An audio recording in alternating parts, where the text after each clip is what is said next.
Ministère Bethesda. Ministère Bethesda. Ministère Bethesda. Bien-aimés dans le Seigneur, Shalom. Que Dieu vous bénisse, quelle que soit la nuit que vous avez passée, quels que soient les problèmes que vous avez, les situations avec lesquelles vous vous êtes réveillés. Si vous êtes toujours là avec nous, ça veut dire que Dieu a un plan pour vous et que votre tour ou encore le désespoir n'a pas encore sa place dans votre vie, quels que soient vos manques. Si vous êtes vivant, c'est pour un but.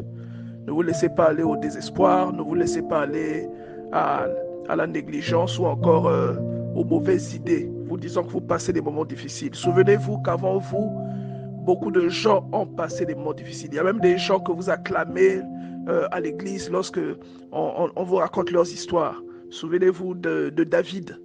David, le plus grand roi d'Israël. Voilà, la figure messianique. Il a passé beaucoup de moments difficiles avant vous. Rappelez-vous de Jacob, rappelez-vous de Abraham, Isaac. Ce sont des grandes figures, mais c'est des gens qui ont passé beaucoup de périodes difficiles. Donc si vous êtes toujours vivant aujourd'hui, je vous en conjure, c'est une façon pour Dieu de vous enseigner que vous avez encore quelque chose à tenter. Vous avez encore une partition à jouer.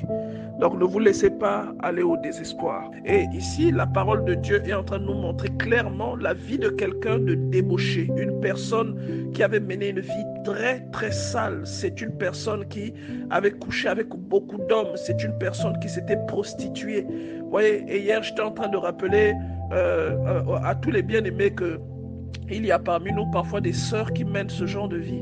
Mais attention, il n'y a pas que des sœurs, il y a aussi des hommes. Il y a des hommes qui sont devenus homosexuels à cause de certains avantages. Certains sont devenus à cause d'un poste des cannibales. Il y a des gens qui ont bu du sang humain pour pouvoir obtenir quelque chose, pouvoir obtenir une promotion.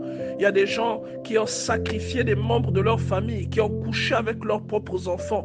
Il y en a qui ont couché avec leur maman à cause de l'argent, bien aimé. Il y en a qui ont couché avec leurs sœurs à cause de l'argent. Il y a des gens qui se sont corrompus, qui couchent avec des cadavres, d'autres qui couchent avec des fous et des folles seulement pour pouvoir avoir de l'influence et pour pouvoir maintenir une certaine influence éphémère que vous n'emporterez même pas après votre mort. Donc cette parole s'adresse à toi qui t'es déshabillé pour une montre, toi qui t'es déshabillé pour un voyage à Dubaï, à toi qui t'es déshabillé pour un abonnement Canal Box, un abonnement Canal Plus. Cette parole s'adresse à toi qui as couché avec le mari de ta tante, avec le mari de ta copine, avec ton cousin, avec ton propre frère, à toi qui as couché avec ton propre père. Cette parole s'adresse à toutes les personnes qui ont fait des choses anormales, à toi qui as violé une fille, à toi qui as avorté.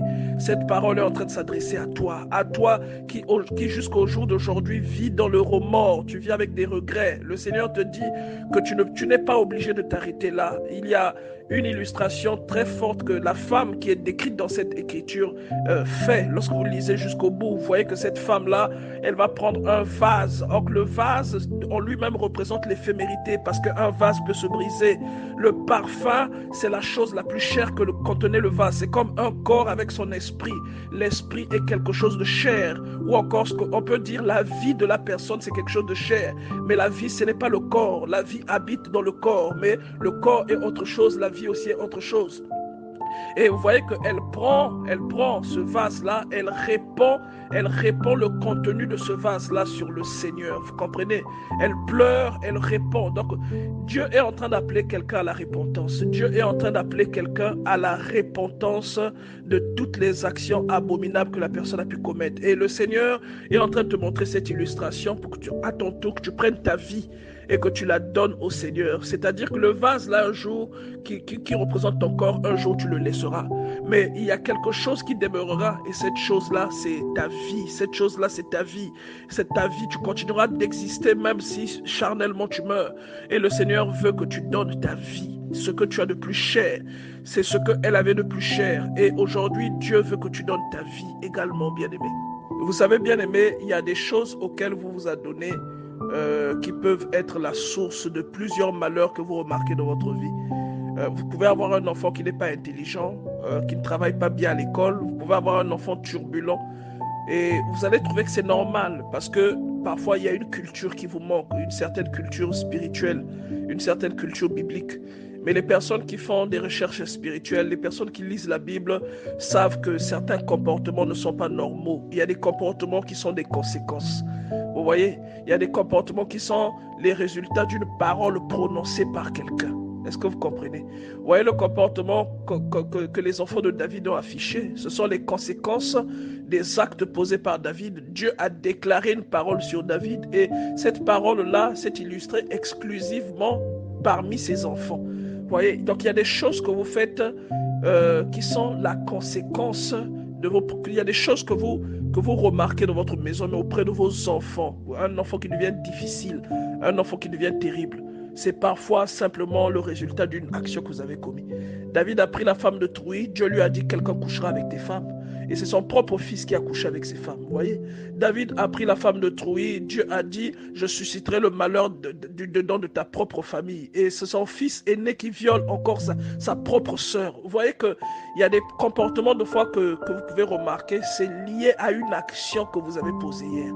Et j'aimerais que quelqu'un comprenne ça. J'aimerais qu'à cause de ça, que tu te ressaisisses, que tu changes un peu ta façon de te conduire, bien-aimé, que tu changes ton regard, que tu arrêtes de sous-estimer. Si tu avais une certaine culture, tu comprendrais pourquoi est-ce que le Seigneur t'interdit de faire certaines choses. Lorsque un enfant est petit, il est souvent attiré par le feu. Mais vous, en tant qu'adulte, vous connaissez les effets du feu. Vous pouvez dire à cet enfant, ne touche pas le feu. Mais l'enfant ne comprendra pas. Parce que pour lui, le feu, c'est quelque chose d'intriguant. Il ne sait pas que ça brûle. Vous voyez ce que je veux dire? Il ne sait pas que ça brûle. Mais au fur et à mesure que l'enfant va grandir, ou encore s'il met sa main, il saura que le feu brûle. Et il comprendra que le père ou la mère lui interdit d'approcher du feu à cause de l'effet nocif du feu. Et c'est comme ce que le Seigneur fait avec nous. Il y a des choses dans la Bible qui disent que ça, tu ne dois pas faire. Il y a des choses que Dieu t'interdit à cause de ton propre bien, à cause de tes enfants, à cause de ta vie, à cause de ta prospérité supposée. Vous voyez, à cause de ce qui doit venir dans ta vie, à cause du plan qu'il a pour toi. Il y a beaucoup de gens qui compromettent le plan de Dieu dans leur vie simplement pour des choses qui sont très passagères. Tu compromets le plan de Dieu dans ta vie parce que tu sors avec le mari de quelqu'un. Il t'appelle. Tu sais que celui-là, quand il m'appelle, c'est à cause de ça. Mais tu prends quand même l'appel. Tu sais, quand tu vas prendre l'appel, il va t'inviter. Tu vas quand même à l'invitation. Il sait que quand il va t'inviter, vous irez à l'hôtel. Mais quand même, tu vas à l'invitation, vous allez à l'hôtel. Tu sais que là, je vais me déshabiller. Je vais coucher avec un homme qui n'est pas mon mari. Je vais coucher avec une femme qui est déjà mariée. Bien-aimés, faites très attention aux répercussions. Cela peut impacter très, très négativement votre vie. Et l'illustration la plus pertinente ici, c'est celle de David, un homme très, très aimé par Dieu. La Bible l'appelle l'homme selon le cœur de Dieu. Vous voyez, certains comportements que vous voyez chez vos enfants, dans vos maisons, viennent des actes que vous avez posés contre Dieu. Je dis vous avez posé contre Dieu, mais deux fois, pour vous, c'est contre une personne que vous avez posé cette action. Mais ce que vous faites à quelqu'un, en fait, c'est à Dieu que vous le faites. Le Seigneur nous le rappelle plusieurs fois. Et David a pris la femme de quelqu'un et il a fait mourir cette personne. Vous voyez, à cause de cela, Dieu a prononcé une sentence sur sa vie. C'est David qui a commis le péché, mais regardez par la suite ce qui se passe. Voilà, ses enfants ou encore son fils aîné qui aurait dû régner à sa place a eu des comportements incestueux. Il a couché avec sa propre sœur. Comprenez? Donc, ses enfants se sont entretués à la suite de cela. Vous voyez? Donc, ensuite, vous voyez que son propre fils a couché avec ses femmes, avec les femmes de son père. Est-ce que vous comprenez? Donc, il y a des comportements que vous voyez chez vos enfants parfois. Vous vous demandez, mais d'où ça vient? Vous allez même taper l'enfant. Mais ça vient parfois d'une répercussion. Ça vient parfois d'une action que vous avez posée. Et comme Galate le dit si bien, dans Galate chapitre 6, verset 7, qu'il y a des actions, que les actions que vous posez, vous finissez par les récolter. Vous finissez par manger le fruit de ce que vous avez planté. Vous voyez, son propre enfant a tenté de le tuer. Et il perd 4 enfants en tout, 4 enfants. Donc, c'est comme s'il y a eu 4 naissances inutiles dans sa vie. Alors que ces enfants avaient des destins. Vous voyez, 4 enfants, 4 de ses enfants sont morts et donc sa fille a été déshonorée à vie parce qu'elle était violée. Le pire encore, c'est qu'elle a été violée par son propre frère. Alors, on parle là d'un homme aimé, très, très aimé par Dieu. Mais regardez comment une seule action comment une seule action a décimé le potentiel de ses enfants. Vous voyez, faites attention à ce que vous faites. Faites attention à toi qui es dans des choses bizarres que Dieu condamne. Fais attention à ce que tu fais. Retiens ta main, essaie de te ressaisir. Arrête de faire ce que tu fais, la vie où tu couches avec n'importe qui. Bien-aimé, ressaisis-toi de cette vie. Cette vie où tu passes ton temps à faire des avortements, ressaisis-toi. Même si tu n'en as fait qu'un seul, demande pardon à Dieu, bien-aimé dans le Seigneur. Vous voyez, demande pardon à Dieu. Une seule erreur peut déterminer le reste de ta vie et changer la forme du restant de ta vie, bien-aimé dans le Seigneur. Tu couches avec le mari de quelqu'un, confesse-toi. Arrête ce péché. Et tu verras que, quel que soit ce que tu as fait, si tu te confesses, tu te répands, Dieu te pardonnera. Et dans l'histoire de David, vous voyez que lui, au moins, il a la chance d'entendre Dieu prononcer cette sentence. Mais il y en a qui n'ont pas l'œil ouvert, qui n'ont pas la claire audience. Donc, ils ne peuvent pas savoir ce que Dieu a dit, ce que Dieu a déclaré sur sa vie, mais qui ne voient que des conséquences. Tu mènes une vie de débauche, Dieu te dit que tu mourras du sida, mais tu n'as jamais entendu Dieu te le dire. Tu remarques seulement qu'un jour, tu as le sida. Dieu dit que tu auras un enfant qui ne sera pas normal. Un jour, tu vas mettre au monde un enfant, tu t'es casé, tu mets au monde un enfant, cet enfant n'est pas normal. Mais tu vas te dire que c'est quelqu'un qui t'a ensorcelé. En réalité, personne ne t'a ensorcelé. En réalité, ce sont tes actions. C'est un grain que tu as semé. Tu avais brisé un foyer, tu avais brisé le cœur de quelqu'un, tu avais fait une chose c'est-à-dire une chose très grave pour quelque chose d'éphémère, quelque chose de passager. Vous voyez, quelque chose que tu pouvais utiliser seulement 6 mois. Mais toi, tu as fait une action qui condamne toute ta vie. Bien-aimés, faisons attention. Vous voyez que David, au moins, Dieu envoie Nathan. La Bible dit dans 2 Samuel chapitre 12, verset 10, « Maintenant, l'épée ne s'éloignera plus de ta maison. » Tu vois, Nathan va lui parler, il dit, « L'épée ne s'éloignera plus de ta maison parce que tu m'as méprisé et parce que tu as pris la femme d'Uri, le Héthien, pour en faire ta femme. Ainsi parle l'Éternel, je vais faire sortir de ta propre maison le malheur contre toi et je vais prendre sous tes yeux tes propres femmes pour les donner à un autre qui couchera avec elle à la vue de ce soleil. » Et cet autre homme-là, ce n'est que son propre fils, Absalom, qui va coucher avec les femmes de son père devant tout le monde. Il ne s'est pas caché, il a couché avec les femmes de son père devant le peuple. Vous voyez le genre de déshonneur. Qu'est-ce que les gens diront de tes enfants? Qu'est-ce que les gens diront de toi-même? Tes propres femmes, tes enfants viennent coucher avec tes femmes, ton enfant vient coucher avec tes femmes. Il y a beaucoup de conséquences qui viennent dans nos vies, qui sont le résultat des choses que nous avons accomplies. Et j'aimerais que quelqu'un prenne donc cette initiative de cette femme qui a fait la vie, de cette femme qui a fait beaucoup de mauvaises actions, cette femme qui a commis beaucoup de choses que Dieu n'accepte pas, mais qui finalement s'est repentie devant Dieu, qui finalement est revenu au pied de Dieu, qui finalement a pris le parfum, donc qui symbolise l'âme d'une personne, la vie d'une personne, et qui a répandu ce parfum là-haut, sur les pieds du Seigneur. Vous voyez, et c'est une façon de dire que je m'humilie. C'est un peu comme les 24 vieillards qui jettent leur couronne et qui se prosternent devant Dieu, pour dire que c'est à lui la gloire, que sans lui, ils ne sont rien. Et c'est comme vous aussi, c'est l'attitude que vous devez avoir. Si vous avez commis des choses qui ne sont pas normales, il n'est pas trop tard. Demandez pardon à Dieu. Vous allez voir qu'il y a des choses qui sont encore bloquées dans votre vie que Dieu va ouvrir. Il y a des choses qui s'ouvriront parce que le Seigneur est très sensible à l'autre, là, à un cœur qui se répand. Il est très sensible à un cœur brisé. Donc répentez-vous et changez d'habitude. Et j'aimerais aussi dire à quelqu'un qui ne se sent pas digne, quelqu'un qui est plongé dans des mauvaises habitudes, vous savez, le Seigneur n'est pas venu pour les saints, il n'est pas venu pour les personnes sans péché. Le Seigneur lui-même dit que le médecin ne vient pas pour les personnes qui sont en bonne santé, mais pour les personnes qui sont malades. Donc si tu es dans une situation où quand tu te regardes, tu as honte de prier, ça veut dire que le Seigneur est venu pour toi et peut-être que cette parole est pour toi. Tu as besoin d'écouter cette parole. Si tu trompes ta femme, que tu trompes ton mari, que tu voles à ton travail et que tu fais des choses qui ne sont pas normales, cette parole est pour toi. Le Seigneur est alors venu pour toi, pour que tu écoutes cette parole, que tu te répandes et que tu aies la vie.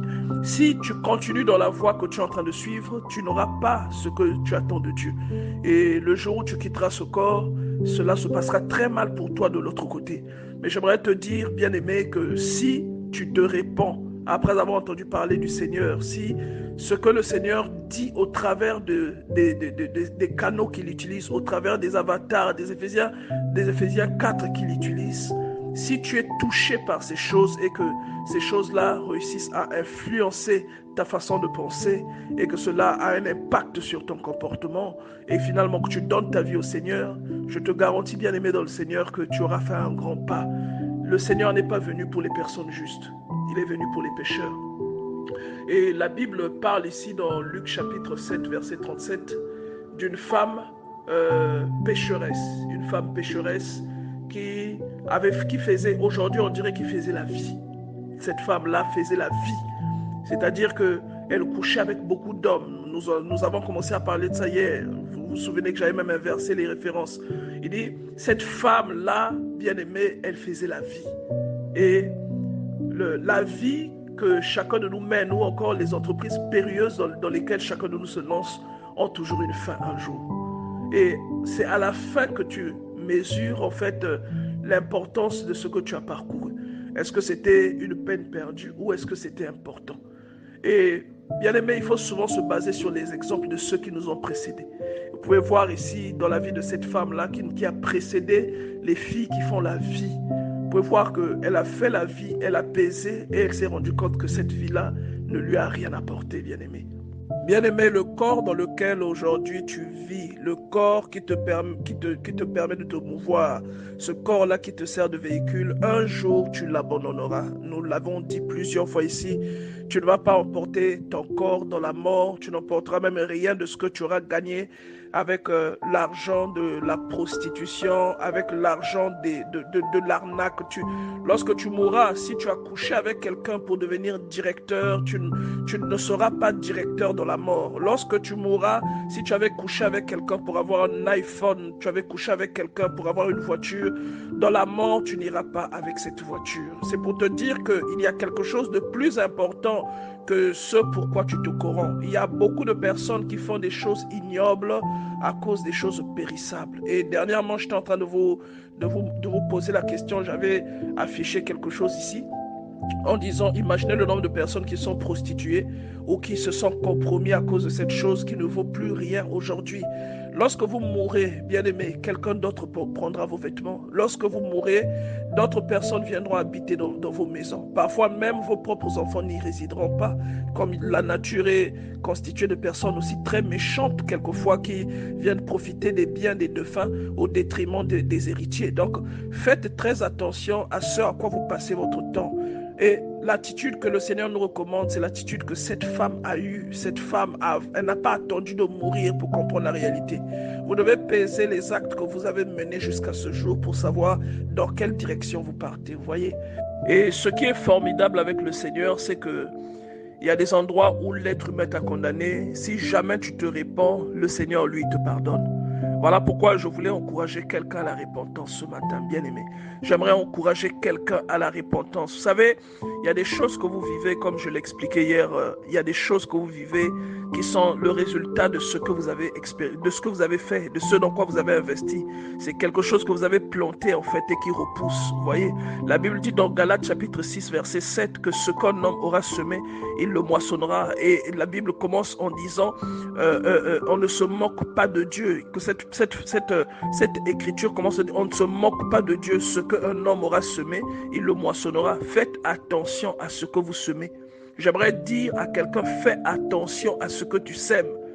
Et tout ce que tu sèmes, bien-aimé, peut ressortir des choses qui te surprendront. Fais attention à ce que tu sèmes, bien-aimé. Il y a des victoires que Dieu seul peut te donner. Tu as tout intérêt à donner ta vie à Dieu et à abandonner ce que tu fais aujourd'hui. Tu as tout intérêt à rechercher le Seigneur. Peut-être qu'il y a des fautes cachées que toi-même tu sous-estimes, qui limitent ta vie aujourd'hui. Vous voyez, j'aimerais vraiment que quelqu'un comprenne cette parole, que la personne prenne l'illustration de cette femme et que la personne se tourne dans la direction dans laquelle Dieu est en train de l'appeler. Il y a des victoires qui ne viennent que par Dieu. Bien-aimé, il y a des solutions que Dieu seul peut donner. Vous pouvez vous promener avec votre problème partout, vous n'aurez jamais la solution. Mais c'est Dieu qui décide de vous donner la solution, même quand les hommes ne l'ont pas trouvée. Vous voyez, il y a même des solutions qu'un homme peut vous donner dans 3 ans, mais que le Seigneur peut vous donner aujourd'hui. Tout dépend de votre repentance. Répentez-vous, laissez ce que vous faites, abandonnez vos mauvaises actions. Pensez à ce que vous allez devenir. Vous ne savez pas combien de temps vous avez à vivre. Pensez à ce qui advient après la mort, bien-aimés dans le Seigneur. Donnez gloire à Dieu par votre vie. Ayez une vie exemplaire. Souvenez-vous de l'éphémérité du vase qui représente le corps et donc du parfum qui est le symbole de l'âme, de cette âme que vous dédiez à Dieu. Devenez quelqu'un en qui Dieu prend plaisir. Devenez l'illustration d'un encens de bonne odeur qui monte devant Dieu. Voyez, c'est ce à quoi Dieu vous appelle, bien-aimés. Ministère Bethesda. Ministère Bethesda. Ministère Bethesda.